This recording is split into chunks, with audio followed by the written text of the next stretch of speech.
On the silver screen at last, 6 Afghan films which were saved from destruction during the Taliban regime are being shown at Asia's biggest cinema event.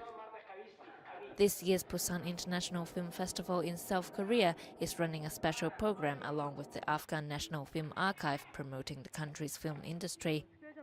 3 filmmakers are calling for assistance from the outside world to save their country's cinematic heritage. We have a very valuable material in this archive, but unfortunately in this moment, in this situation, that all the international society help Afghanistan, but nobody looking very deeply in Afghan film and especially in this archive. The archive, founded in 1968, helps to produce and store films. But it lost more than 5,000 hours of films after the Taliban burned reels in the streets of Kabul. And years of neglect have had their toll on what the staff managed to save. The institution does receive financial support from France, but filmmakers say much more help is needed to sustain their nation's celluloid history. I can't sleep well knowing that our archive is in a bad condition. Afghan film experienced a golden era in the 1980s and early 90s until the Taliban came to power and imposed harsh laws banning most popular culture.